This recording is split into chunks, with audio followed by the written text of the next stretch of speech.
안녕하십니까. 박완순 인성TV 박완순입니다. 세계인을 위한 글로벌 인성인문학 제45편입니다. 인성공식 5번째 기둥 조직문화편입니다.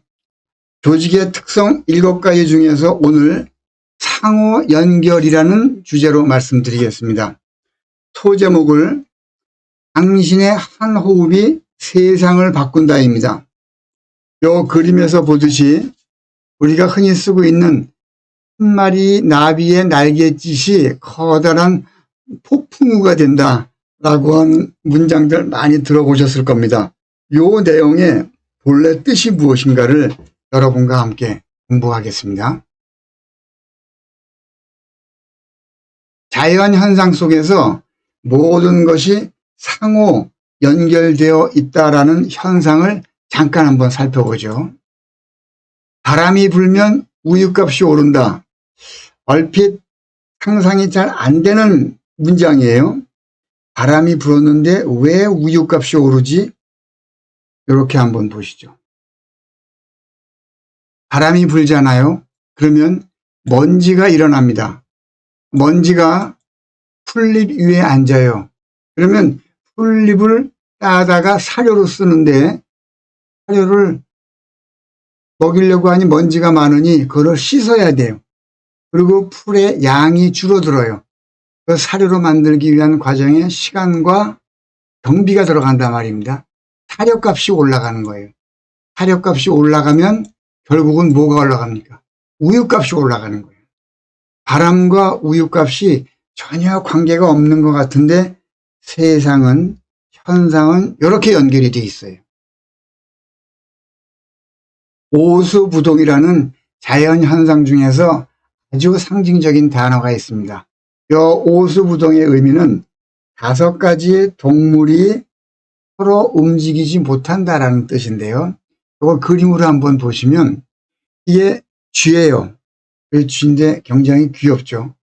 쥐가 제일 무서워하는 동물이 고양이입니다. 고양이가 제일 무서워하는 동물이 강아지예요. 개라고 해야 되겠죠. 개가 무서워하는 동물이 호랑이예요. 그리고 호랑이가 제일 무서워하는 동물이 코끼리입니다. 그러면 코끼리가 제일 무서워하는 동물이 무엇이겠습니까? 그게 쥐예요.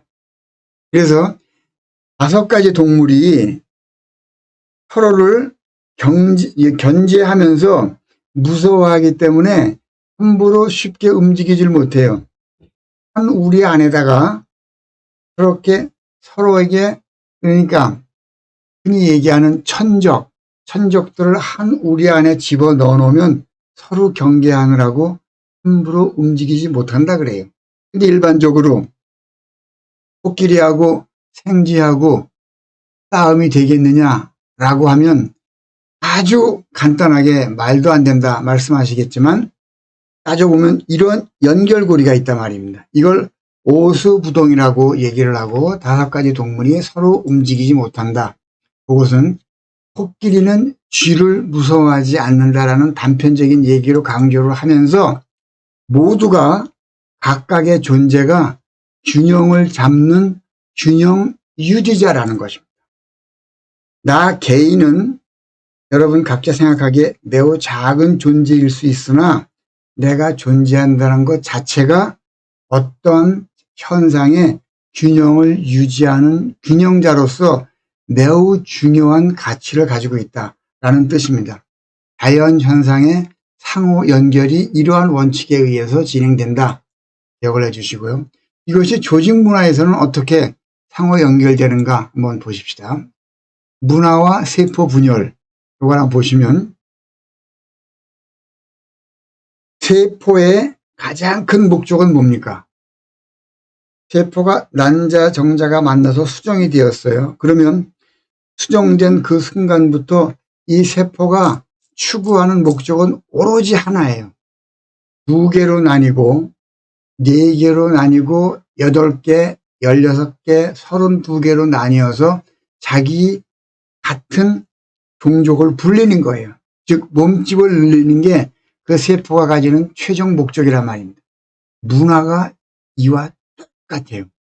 그래서 한 가지 세포가 2개, 4개, 6개, 8개로 16개로 계속 분화가 되지 않습니까? 분화가 되면 그 분화된 세포 중에 어느 하나를 띄어내서 검사를 해보면 그 하나의 세포 속에 전체의 특징이 그대로 들어가 있어요. 그래서 제가 이것을 지난 조직의 7가지 기둥 중에서 4번째인 조직의 특성 중에서 부분이 전체를 대표한다 라고 설명드리면서 피 한 방울 속에 내가 들어있고 머리카락 한 올에 내가 들어있고 땀 한 방울에 내가 들어있다 라고 해서 피 검사, 땀 검사, 머리카락 검사 한 방에 내 몸 전체를 파악할 수 있다 그래서 부분이 전체를 대표한다 라고 말씀드린 거 기억하실 겁니다.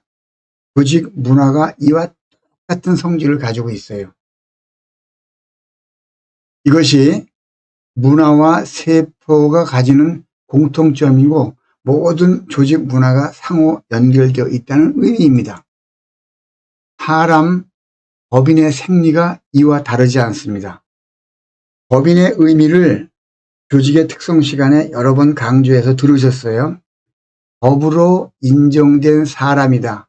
그래서 가정, 학교, 회사, 국가가 사람하고 움직임이 똑같기 때문에 너희 단체를 사람과 움직임이 똑같다 하니 사람으로 인정해 줄게. 뭐로?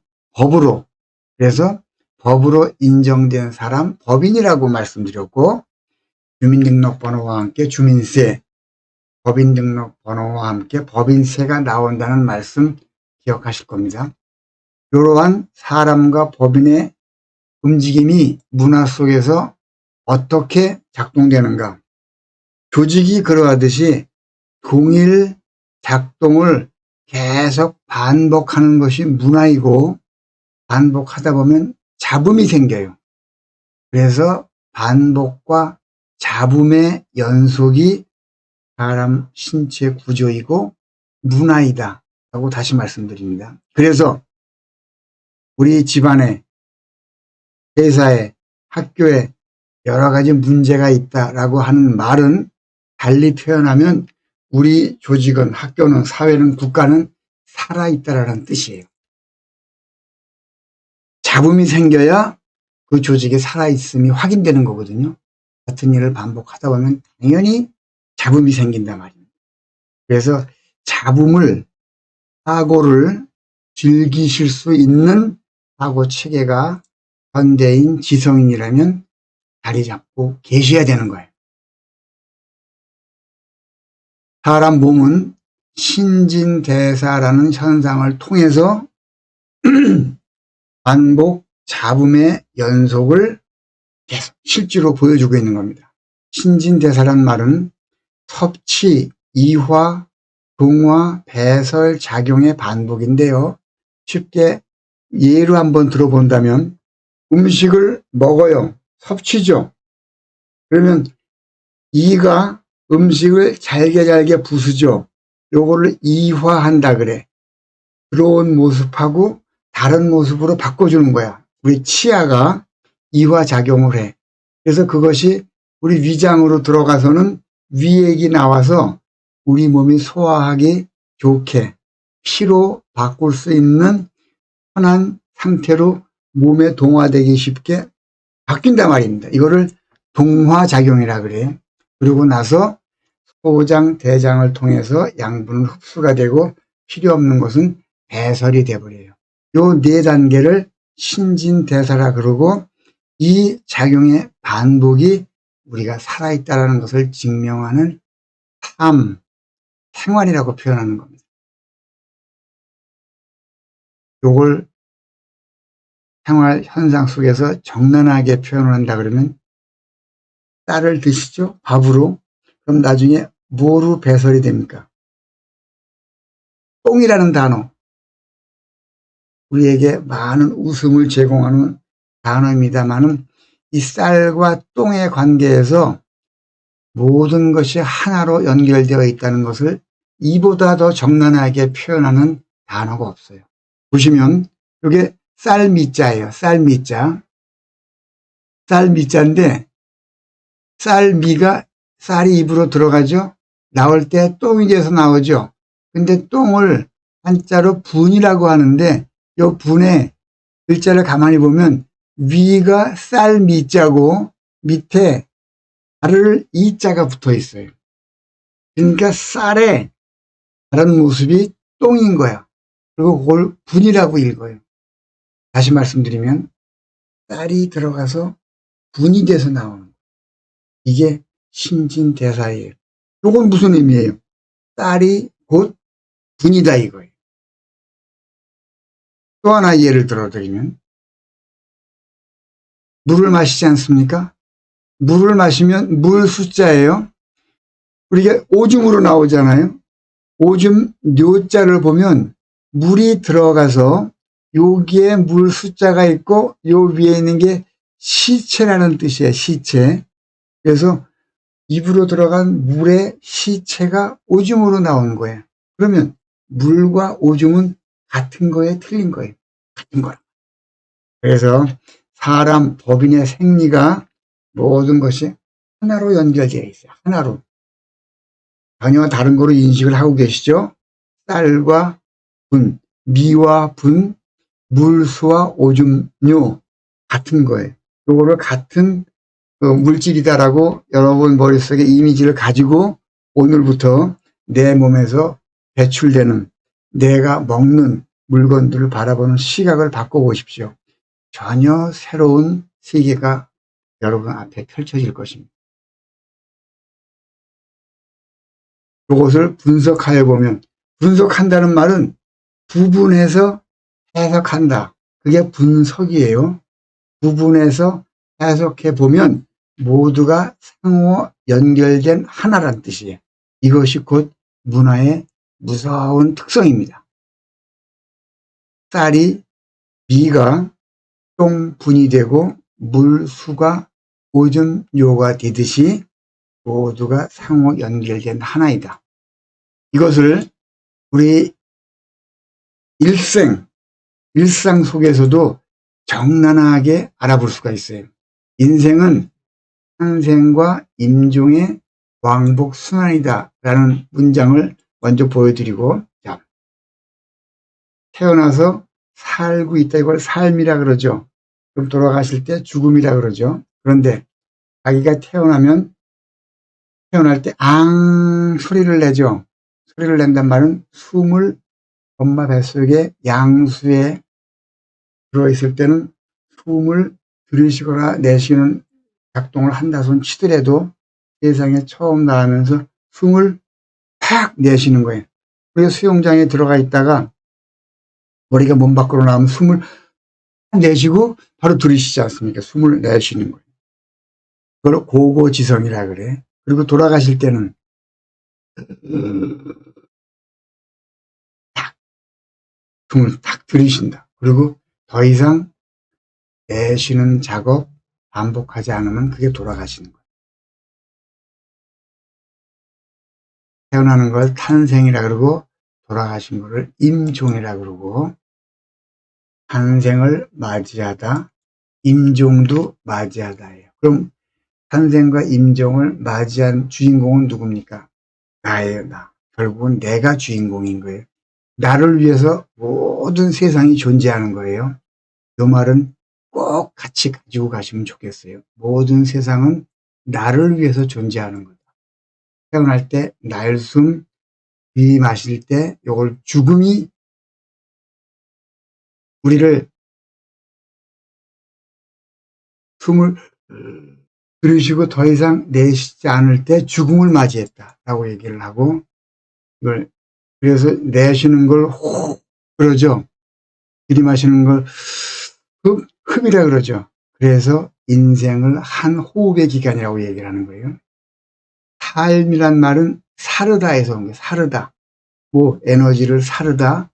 죽음은 숨이 죽다라고 이해를 하시면 되겠고, 살아있는 이 세상을 이승이라 그러죠. 이승. 그래서 개똥밭에 굴러도 저승보다는 이승이 낫다 이런 말 들으셨죠? 그게 현재 살아있는 요 상태를 얘기하는 거예요. 그러면 돌아가시면 어디로 갑니까? 저승을 가시죠. 그런데 이승과 저승의 차이를 물어보면 쉽게 대답을 하기가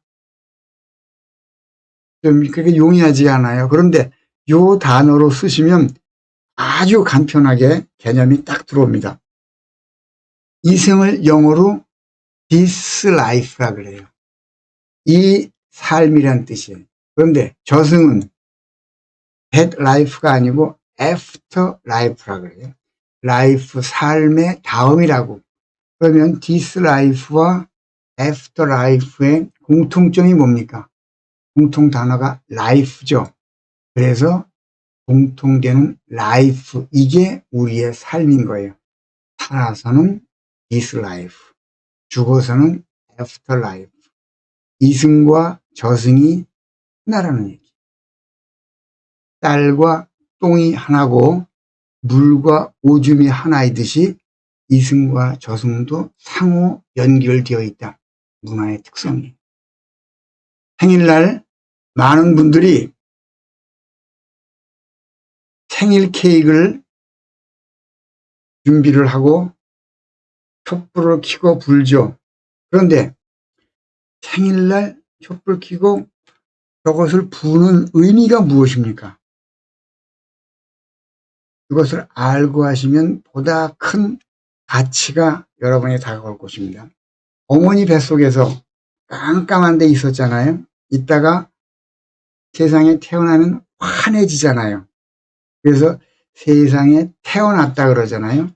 탄생을 맞이했다 그러고, 생일의 의미는 어두운 데서 밝은 데로 나왔다는 뜻이거든요. 그러면 생일 매번 축하 케이크를 자를 때 어떤 방식으로 해야 그 상황을 그대로 재현하는가 한번 생각해 보자 이겁니다. 생일 케이크를 자르실 때는 먼저 불을 다 꺼요. 그리고 촛대에 불을 킨 뒤에 생일 해당자 앞에 딱 놓고는 전체 불을 다 꺼서 까맣게 만들어요. 그리고 촛불만 도드라지게 한단 말입니다. 그러고 나서 네가 잠시 후에는 태어난다 라는 의미로 촛불을 후 불죠. 그러면 워낙 주변이 깜깜했으니까 까마할 거 아니에요. 이럴 때 까맣게 된 상태에서 누군가 전등을 탁 켜면 환해지죠. 그 순간이 뭡니까? 새롭게 세상에 태어났다라는 그 상황을 재현한 거예요. 다시 말씀드리면 생일 케이크는 촛불은 키되 주변은 깜깜하게 만들어서 촛불만이 도드라지게 했다가 촛불을 끄고 어머니 뱃속에 있는 상황을 만들어요. 그러다가 세상에 태어나 방에 불을 탁 켜는 순간 세상에 밝은 빛이 확 들어왔다라는 이미지를 생각하면서 새롭게 태어났다라고 의미를 주변 사람들이 그에게 부여하고 스스로도 새롭게 태어났구나라고 자기에게 약속을 하는 행사입니다. 그게 생일 케이크예요. 노래, 이건 다음 차례입니다. 내가 그걸 깨닫고 난 뒤에 주변 분들이 생일 축하합니다. 명심하시고 이런 의미를 가지고 행사를 진행했으면 고맙겠습니다.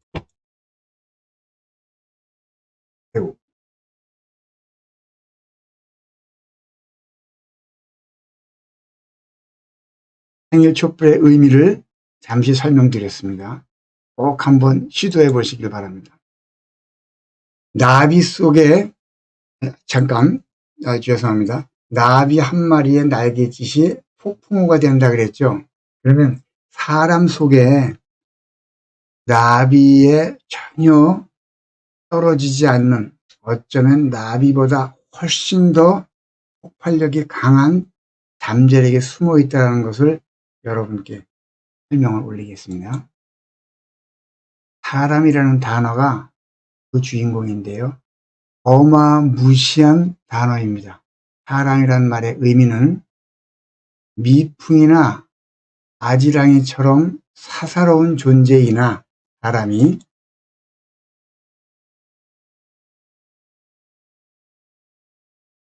태산처럼 클 수 있는 가능성을 지닌 존재라는 뜻이에요. 사람이란 단어 자체가 그런 뜻을 가지고 있어요. 사람을 우리가 한글이라고 알고 계시는데 사람은 한자입니다. 이렇게 써요. 사람, 요 사가 사사로울 사, 작은 존재라는 뜻이에요. 작은 존재.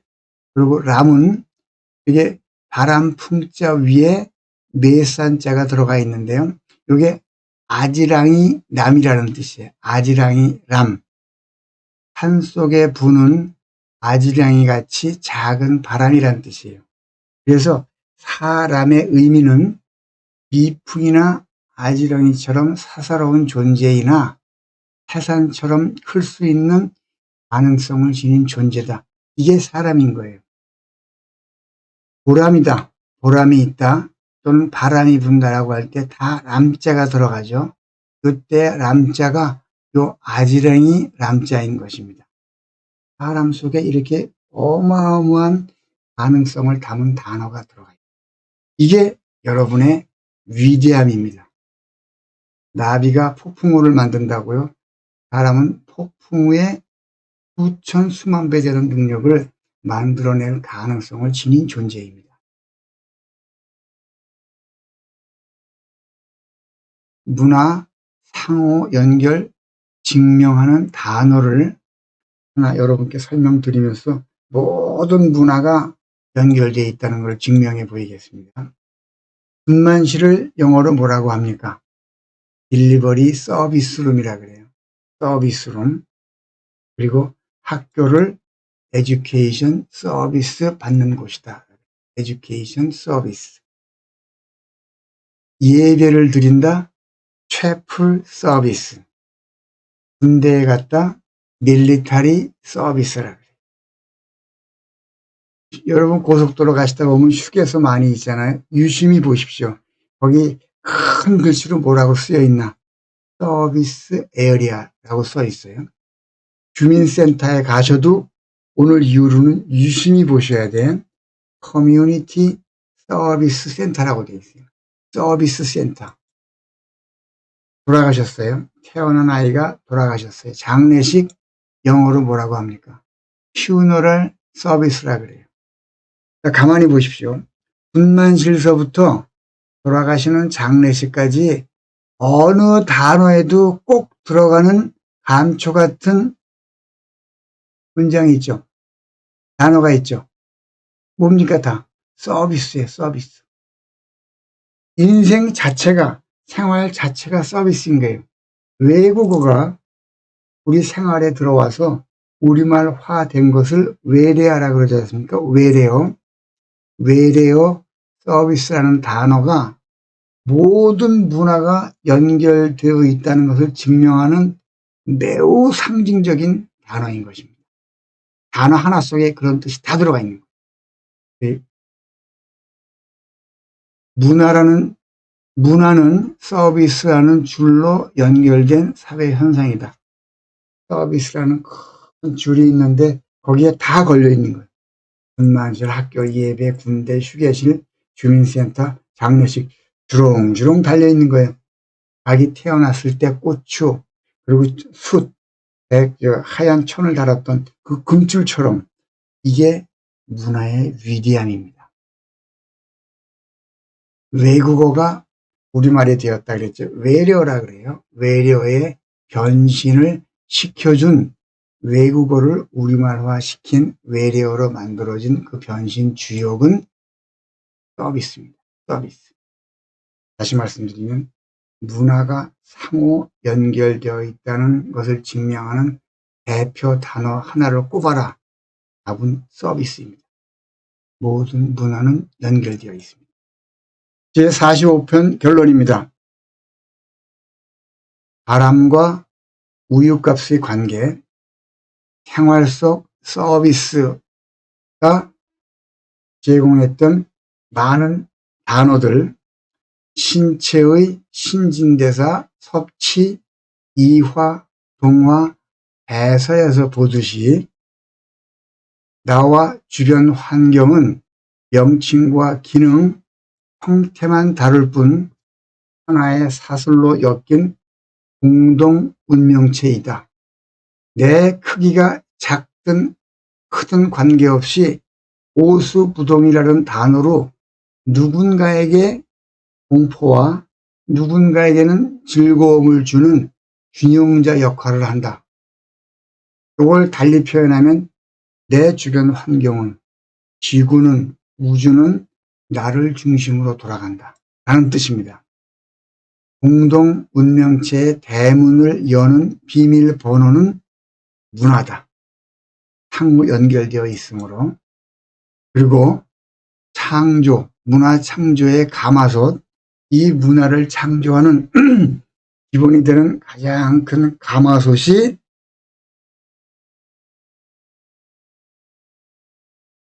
7개의 기둥으로 구성된 인성공식이다 라고 여러분께 누차례 강조하면서 말씀을 올렸습니다. 그러나 아직 문화 창조하는 방법과 문화로 인해서 만들어지는 그 결과는, 그리고 거기에 큰 도구가 무엇인가는 설명을 아직 드린 상태가 아닙니다. 이건 차차 여러분께 배달이 될 것입니다. 박완순 인성TV로 공부하는 사람, 박인공사 여러분, 나비의 날갯짓이 폭풍이 된다 라는 말은 나의 한 호흡이 세상 변화의 중심이라는 조상들의 지혜를 달리 표현한 말입니다. 세상 변화의 핵심 도구는 씀씀이가 있는 어른의 말, 즉 말씀이며 그것의 뿌리는 정신세계와 행동체계의 기본 틀인 인성입니다. 박완순 인성TV가 함께 하겠습니다. 고맙습니다. 또 뵙겠습니다.